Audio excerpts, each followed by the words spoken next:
So just out for the afternoon and evening, doing some shooting here in my local area. There's one image in particular that I have in mind that I want to go create. Been doing most of my work around here lately for a couple of different reasons, which I'm going to talk about after, but I was actually out last night shooting some 4x5 color sheet film. Wanted to come back out, reshoot this image just with a little bit of a different composition.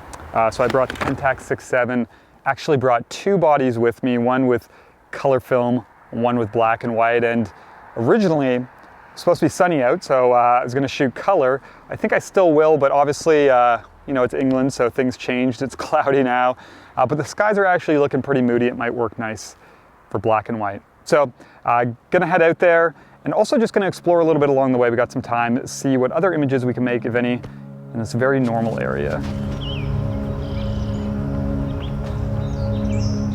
Okay, so kind of a cool image back here. There's this, these like red berries on this vine that are kind of draping across this fallen down tree branch. And it's kind of neat, just like a little splash of color in this forest that's otherwise basically just green with a little bit of brown. So gonna shoot it with color film, 105 2.4. I think I'm gonna shoot it wide open, so not gonna use a tripod for this image because I think I'll have plenty of a fast shutter speed for hand holding. Forgot to hit the mirror lock up. Oops.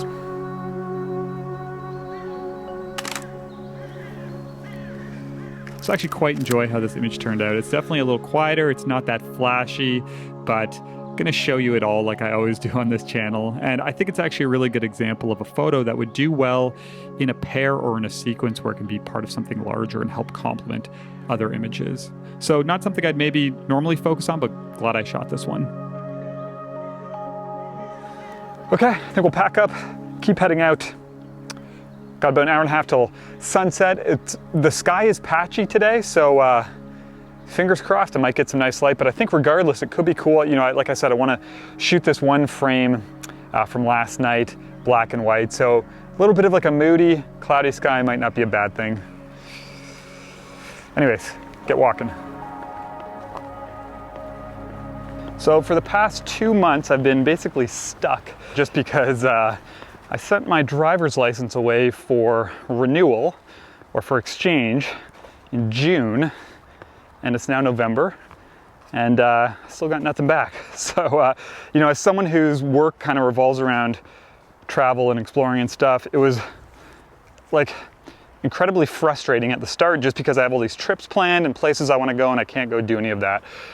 So was lacking a ton of motivation for a while, and then, you know, obviously I'm not going to stop shooting, so I decided to just start kind of like embracing my local area and trying to make the most of it. And, you know, that might not really seem like a big deal, but I think, you know, for a lot of us, we develop these like preferences and habits, and we can kind of get stuck in our ways with like what we shoot and what, you know, excites us. And I think in doing that, you can end up missing out on like a lot of opportunities in your local area to at times create some of your best work, but also just to like find a lot of growth as a photographer. So want to talk about that a little bit today, but like I said, we're gonna go shoot this one image, see if we can find anything else. So kind of a cool scene right here. The one thing that I've really enjoyed doing, so right now I have the 75mm 2.8 on the 6.7, and this is just such a unique lens. I bought this a while ago. I had the 75 4.5, but I originally wanted this lens just for like environmental portraits, but I've been enjoying it for this kind of stuff just because the close focusing distance on it is just about a foot. And you combine that with the fast aperture, you can get this really like interesting out of focus areas, and it just makes for like potential for these really unique images. So right here, there's this like this barbed wire that's running, and then there's a couple of these like pieces of wheat or whatever this is that are kind of hanging over. So this one could be kind of cool.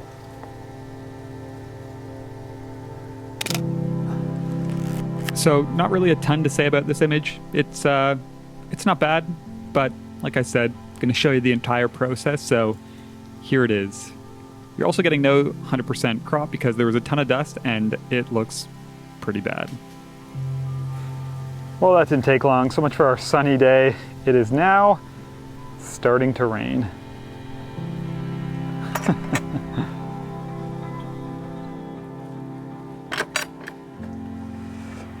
Okay, so definitely not how I expected today's shoot to go.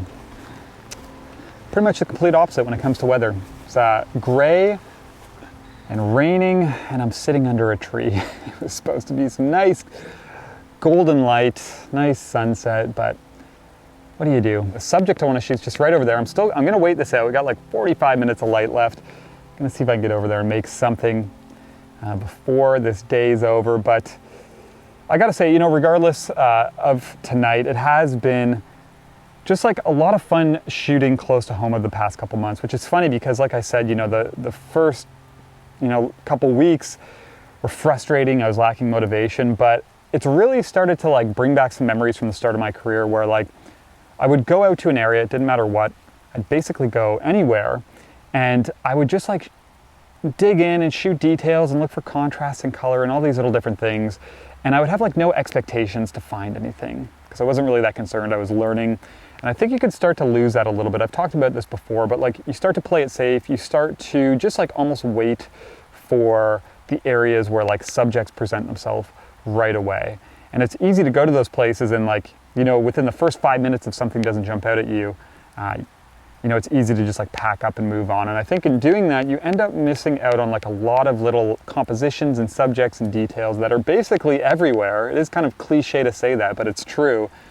You just have to like spend the time to dig in a little bit and find them. But it has also just been this great reminder of like, you know, how necessary just like time and patience is in photography, and how, you know, some of your best work could really be close to home. So it's important to maybe not write things off and just to like experiment every now and then. Don't worry about like going out and having to create some like award-winning image. Just like mess about, be curious, and yeah, don't write off the things that are around you. That would be my piece of advice.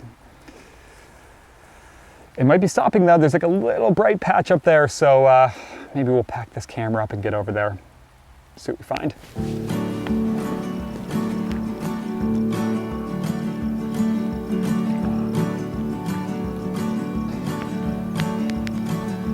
I see gold in the air, in promise. Okay, so that's our subject right there. Absolutely love how this tree looks, and as you can maybe see, the sky is sort of starting to break back there, which is awesome. So I still think the image from last night's going to be the one. I'm going to shoot this one on color and black and white. The color could be okay. You know, as we get to blue hour, it might look nice. Could get super lucky, get like one last little hint of golden light. But regardless, we're here and we'll get set up and see what happens. So I think I'm going to shoot black and white first, just because color is going to be the one that is waiting, just in hopes of getting that last little bit of light. Get this one out of the way. I'm not super optimistic about the black and white one, but we'll give it a shot anyways. So I'm just going to center frame that tree, leave about a third of the foreground in. But what I'm finding interesting recently is usually I would just like move up enough where it was just like a clean frame on the edges with the tree in the center, but decided to leave some of that tree, just the edge of it, and also those trees to the left over there, just on either side of it. I find now I'm starting to like enjoy these images where there's like a little bit of like little less perfection, you know, like maybe some things to throw the balance off just a little bit instead of a clean frame. Okay, this will be a mirror up situation.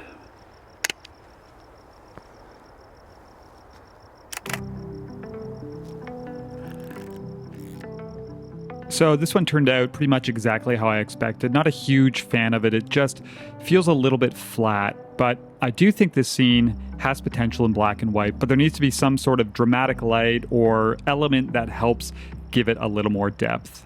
The color, on the other hand, pleasantly surprised me.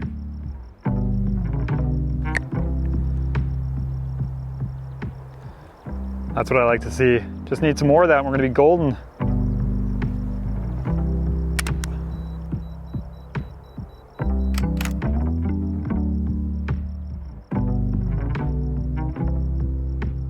So I actually really like how this image looks, and I thought without any type of warm light it was going to fall a little flat, but I think that actually might be my previous self talking, and I like the feel that this blue hour creates. just with that little hint of color and some more interest in the sky, it combines for a nice overall mood. So actually quite happy with this image. And for comparison, here's the image from the night before, shot on 4x5. This was on a 135mm lens. Camera was just a little bit closer, obviously a little more dramatic, warmer light. But what's funny is after sitting with both of these, I actually think I prefer the Blue Hour image just a little bit more. Okay, so that is a wrap. I'm pretty much out of light.